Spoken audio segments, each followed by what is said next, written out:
আলাইকুম বন্ধুরা, আজকের বানাবো গরুর গোশের চাপ। গোশটা নিয়ে এসেছিল দোকান দিয়ে, আমি এরকম পাতলা পাতলা করে কেটে সিলে আস্তে আস্তে করে চাপ বাইনে নিয়েছি, ঠুকে ঠুকে ঠুকে ঠুকে। এইভাবে চাপগুলো বানাবে। 1 কেজি এখানে গরুর গোশ আছে। আমি দিয়ে দেবো মশলা করব চাপের জন্য। দিয়ে দেবো 7-8টা কাজু বাদাম, তারপরে দিয়ে দেবো মগজদানা,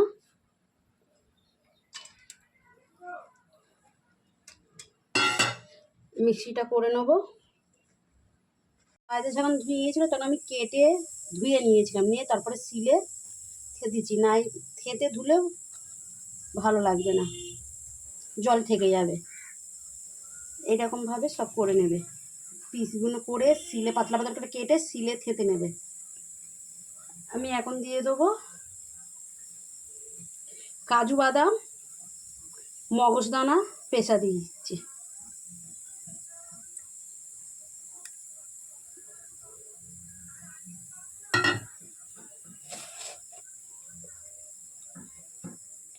এক চামচ হলুদ,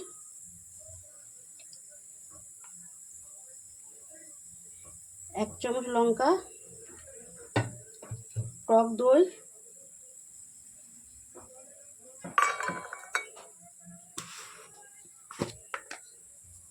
ভাজা জিরে,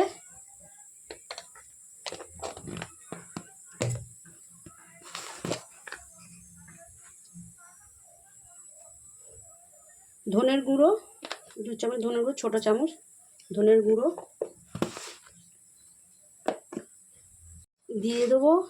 আদা বাটা, আদা রসুন একসাথে বাটা আছে।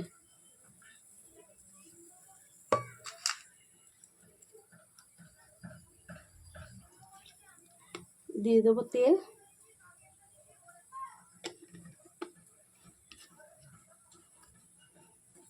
দিয়ে ভালো করে এগুলো সব দিয়ে ভালো করে মাখিয়ে নেবো। নিয়ে আধ ঘন্টা রেখে দেবো মাখিয়ে।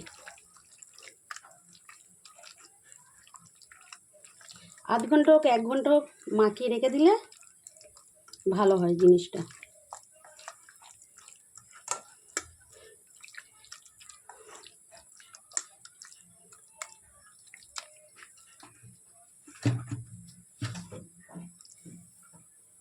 এক চামচ লবণ দিলাম, আর 1 চামচ দিলাম 2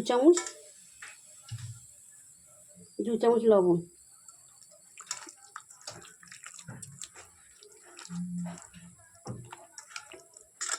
ভালো করে এইগুলো মাখিয়ে আধ ঘন্টা 1 ঘন্টা পরে তারপরে রান্না করব। আর 2টো বড় সাইজের পেঁয়াজ কেটে মিক্সি করে নিয়েছি। চাপ কড়াটা বসতে দিলাম, কড়া গরম হয়ে গেছে গোশ চাপের জন্যে। এবারে দিয়ে দেবো তেল, অল্প করে তেল দেবো, ওর মধ্যেও তেল দেওয়া আছে।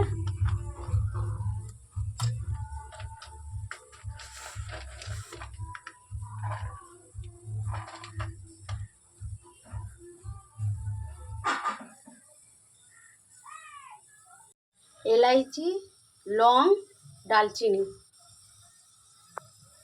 এলাইচি দিয়েছি, লং দিয়েছি, ডালচিনি দিয়েছি, তেলের মধ্যে দিয়ে দিলাম।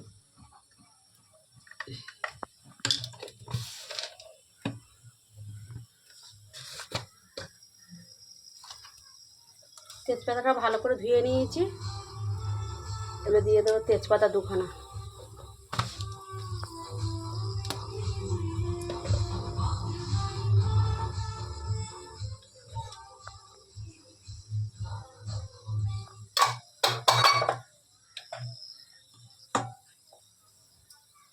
পেঁয়াজটা মিক্সি করে রেখেছিলাম, সেই পেঁয়াজটা দিয়ে দেবো।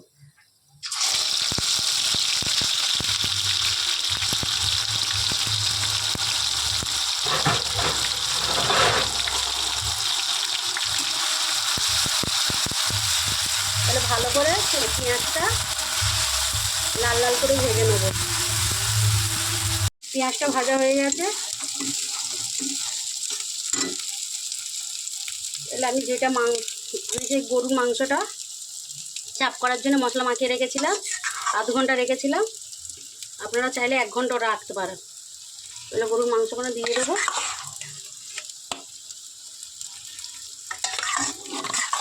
এইভাবে মুরগির মাংস হয়। বুকের পিসগুলো নিয়ে এসে পাতলা পাতলা করে কেটে হালকা হাতে সিলে ঠুকে নেবে, নিলে মুরগির মাংস এইরকমই চাপ করবে, ভালো লাগবে। রুটির সাথেও খেতে পারো, পরোটার সাথেও খেতে পারো, লুচির সাথেও খেতে পারো, ভাতের সাথেও খেলে সবচেয়ে পরোটার সাথে লুচির সাথেও ভালো লাগবে। এবার আমি এটা অনেকটা মশলা আছে, এটা দিয়ে দেবো।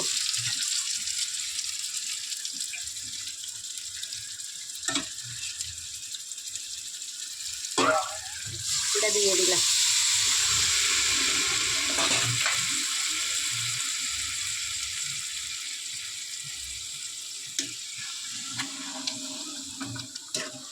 এটাকে ভালো করে নেড়ে চেড়ে নিলাম।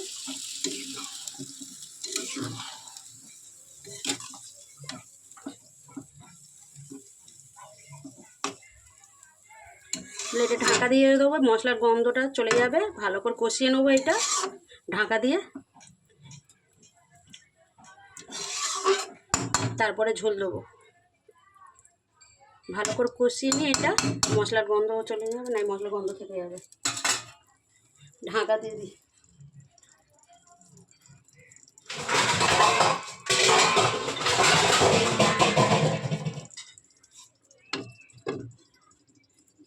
কষানো দেখি এটা হয়ে গেছে কি? হ্যাঁ হয়ে গেছে।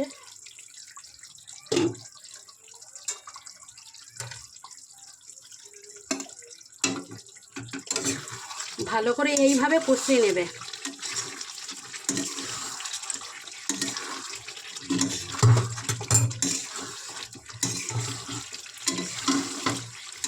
কুকারে করলে সবচেয়ে ভালো হয়। ভালো করে কষিয়ে নিয়ে তারপরে ঝোল দিয়ে সিটি মেরে নিলে দুটো ভালো হয়। কিন্তু আমার কুকারটা খারাপ হয়ে গেছে, দুটোই কুকার, একটা গার্ডার নেই, একটা খারাপ হয়ে গেছে। ওই কারণে আমি কড়ার মধ্যে করছি, টাইম লাগবে।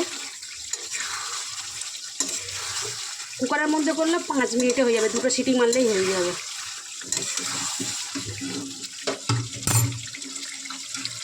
এবারে আমি ঝোল দিয়ে দেবো গোশটা সিদ্ধ হওয়ার জন্যে।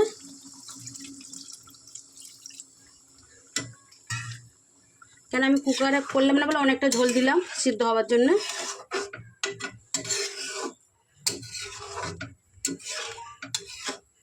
ভালো করে কষিয়ে ঝোল দিয়ে দেবে। কুকারে করলে ভালো, কড়ার মধ্যে করলে একটু জলটা বেশি লাগবে, টাইমটা বেশি লাগবে।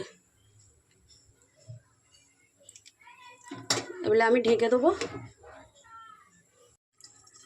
ঝোলটা দেখো একদম শুকনো হয়ে গেছে। আর ঝোলের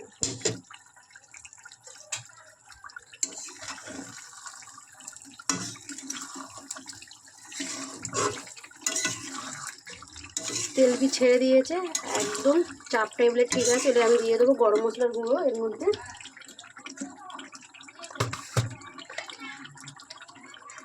1 চামচ গরম মশলার গুঁড়ো দিয়ে দেবো যে নামাবার সময়।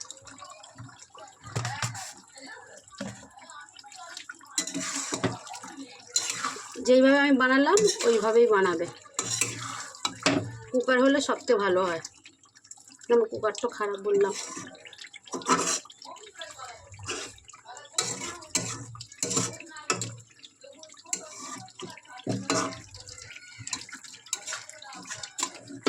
মুরগির মাংস এরকম বানাতে পারো। বুকের মাংস নিয়ে এসে মুরগির মশলা যেরকম মাখালো ওরা মাখিয়ে 1 ঘন্টা 1/2 ঘন্টার পরে রেখে দেবে।